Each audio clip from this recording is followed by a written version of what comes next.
Hello standard 7, हमारा है chapter number 13 समययान। तो यहाँ पे आपको नाम दिया है समययान, यानी कि एक समय में से दूसरे समय में जाने वाला एक यान। तो हम गांव, शहर, देश, विदेश ये सब की यात्रा करते ही है क्या, लेकिन संभव है कि समय की यात्रा कर पाए? तो इसी पाठ में हम इसके ऊपर आधारित है, हमें देखना है प्रोफेसर जो यासीन है वो समययान को लेकर एक दूसरे ही समय में पहुंच जाते हैं, जैसे कि 2500 ईस्वी सन की दुनिया में पहुंच जाते हैं। लेकिन भविष्य की दुनिया को देखकर वो एकदम हैरान से रह जाते हैं कि भविष्य की दुनिया ऐसी होगी। तो चलिए इस चैप्टर में देखते हैं कि हमारा जो समययान है वो समययान तैयार करके हमारे प्रोफेसर यासीन जो नेक्स्ट हमारा जो फ्यूचर आने वाला है उस समय के चक्र में पहुंच चुके हैं, तो उस समय के चक्र में उसके साथ क्या होता है। कंप्यूटरीकृत हॉलनुमा प्रयोगशाला के एक कोने में दो जोड़ी आंखें लगातार एक स्क्रीन पर जमी हुई थीं। उस सुपर कंप्यूटर की अंतर्निहित शक्ति अपने बराबर में स्थित एक सतरंगी ग्लोब-नुमा मशीन की जांच करने में व्यस्त थी। देखा विजय, हम जीत गए। समय की अबाध गति पर हमारे समययान ने विजय हासिल कर ली। अब हम समय की सीमा को चीरकर किसी भी काल, किसी भी समय में बड़ी आसानी से जा सकते हैं। मुबारक हो सर, आज आपकी वर्षों की मेहनत सफल हो गई। आपका यह आविष्कार निसंदेह मानव कल्याण में उपयोगी सिद्ध होगा। धन्यवाद विजय, पर यह मत भूलो कि इस महान सफलता में तुम्हारा भी बराबर का योगदान है। यह तो आपका बड़प्पन है सर, वरना मैं क्या और मेरा। एक बार फिर प्रोफेसर यासीन अपने सहयोगी विजय के साथ अपनी यात्रा की तैयारी में व्यस्त हो गए। वातावरणीय परिवर्तनों को ध्यान में रखते हुए प्रोफेसर ने एक विशेष प्रकार की स्वनिर्मित पोशाक ली थी।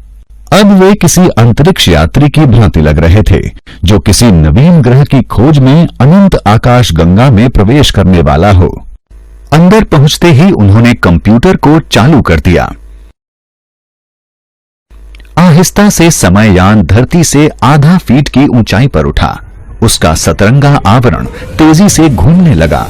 सतरंगी पट्टियां धीरे धीरे मिलकर सफेद हुईं और फिर अदृश्य। कंप्यूटर द्वारा पूर्व निर्धारित समय चक्र 2500 ईस्वी पर पहुंचकर थम गया। प्रोफेसर ने कलाई घड़ी पर नजर दौड़ाई। शाम के 5:25:40 उन्होंने कंप्यूटर को बंद किया और उत्साह भरे कदमों से दरवाजे की ओर बढ़ चले। मगर यह क्या, बाहर सिर्फ रेत ही रेत थी, अंगारों की तरह दहकती हुई रेत। आगे पीछे दाएं बाएं जिधर भी दृष्टि जाती रेत ही रेत नजर आती। पेड़ पौधे तो दूर, हरी घास का भी कहीं कोई नामो निशान तक नहीं। फेस मास्क पहनने के बाद वे अपनी बूढ़ी किंतु अनुभवी नजरों से दूर क्षितिज के पास कुछ तलाशने लगे। अचानक उन्हें एक चमकती हुई चीज सामने नजर आई। वह वस्तु उड़न तश्तरी की भांति आसमान से उतरी और धूल के बवंडर को चीरती हुई धरती में समा गई। वे तेजी से उस स्थान की ओर चल पड़े। लक्ष्य पर टिकी निगाहें अचानक बीच में उभर आई पारदर्शी कांच की दीवार देख नहीं पाई और प्रोफेसर उससे टकरा गए। अत्यधिक श्रम से थक चुका उनका शरीर अनियंत्रित होकर जमीन पर गिर पड़ा। प्रोफेसर यासीन जब तक कुछ समझते कांच के पारदर्शी केबिन में घिर चुके थे। सूर्य की तपन के कारण बाहर लपटें सी उठती हुई प्रतीत हो रही थीं। उन्हीं लपटों के बीच दूर खड़ा था समययान, जिसे प्रोफेसर बेबस निगाहों से देखे जा रहे थे। तभी केबिन में चारों ओर से लाल प्रकाश फूटने लगा। प्रोफेसर यासीन भी उस लाली में ऐसे समाये कि वे स्वयं ही लाल हो गए। वह लाली जब छटी तो उन्होंने स्वयं को एक जेलनुमा पिंजरे के अंदर पाया। सहसा पिंजरे के बाहर एक आदमकद रोबो प्रकट हुआ। उसने प्रोफेसर की ओर अपनी उंगली से इशारा किया। लाल प्रकाश की एक तेज धार प्रोफेसर पर पड़ी और वे पुनः किसी अन्य स्थान के लिए ट्रांसमिट कर दिए गए। अगली दृश्य जगत में पहुंचते ही प्रोफेसर यासीन जीवित व्यक्तियों को देखकर जोर से चीखे। क्या आपके यहाँ मेहमानों का इसी प्रकार से स्वागत किया जाता है? देखने में वह स्थान किसी न्यायालय के समान प्रतीत हो रहा था। कौन मेहमान प्रोफेसर यासीन? वकील के मुंह से अपना नाम सुनकर प्रोफेसर हैरान रह गए।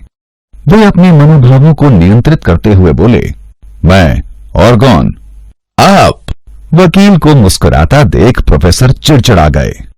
मैं आपके पूर्वज की हैसियत से सन 1900 से आप लोगों के लिए दोस्ती का पैगाम लाया हूं, तो क्या मैं आप लोगों का मेहमान नहीं हुआ? आप लोगों ने तो अपने वंशजों के लिए जीते जी कब्र तैयार कर दी। आज हम लोग उन्हीं कब्रों में जीने के लिए मजबूर हैं। क्या यही है आपकी दोस्ती का तोहफा? मैं कुछ समझा नहीं। इस समय आप जिस अदालत में खड़े हैं वह जमीन से 10 फीट नीचे की सतह पर बनी हुई है। प्रदूषण, ऑक्सीजन की कमी और सूर्य की अल्ट्रावायलेट किरणों से बचने के लिए इसके सिवा हमारे पास कोई चारा नहीं था। आज पृथ्वी पर वृक्षों का नामो निशान मिट चुका है। ओजोन की छतरी विलीन हो चुकी है। समुद्रों का जल स्तर बेतहाशा बढ़ गया है और आंधी तूफान तो धरती की ऊपरी सतह पर मानो रोज की बात है। ये सब पर्यावरण के छेड़छाड़ और वृक्षों के विनाश का परिणाम है। आज हम लोग ना ज्यादा हंस सकते हैं और ना ज्यादा बोल सकते हैं। कृत्रिम ऑक्सीजन के सहारे हम जिंदा तो हैं, पर एक मशीन बनकर रह गए हैं और हमारी इस जिंदगी के जिम्मेदार आप हैं, आपके समकालीन लोग हैं। आप अपराधी हैं, अपराधी। आपको सजा मिलनी चाहिए, सख्त से सख्त सजा मिलनी चाहिए। मानवीय अधिकारों की रक्षक यह अदालत मुल्जिम को अपराधी मानते हुए उसे सजाए मौत का हुक्म सुनाती है। प्रोफेसर कोई प्रतिवाद न कर सके। जल्लाद रूपी रोबो के शरीर से निकली लाल किरणों ने प्रोफेसर को अंतिम बार ट्रांसमिट किया। जब उन्हें होश आया तो उन्होंने स्वयं को ब्लैक होल की समृद्ध कक्षा में घूमते हुए पाया, जिसकी परिधि धीरे धीरे कम होते हुए उसके केंद्र की ओर जाती थी। शरीर को अणुओं परमाणुओं के रूप में विघटित कर देने वाले भारी विस्फोट के बारे में सोचकर ही प्रोफेसर के मुंह से भय मिश्रित चीख निकल गई।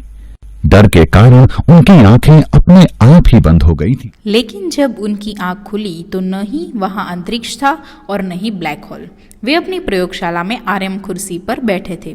उस कुर्सी पर बैठे बैठे ही वे स्वप्न देख रहे थे। पास में ही समयान खड़ा था, जो कि अपने प्रारंभिक चरण में था। सर, समय चक्र की रूपरेखा तैयार हो गई है, आप आकर देख लीजिए।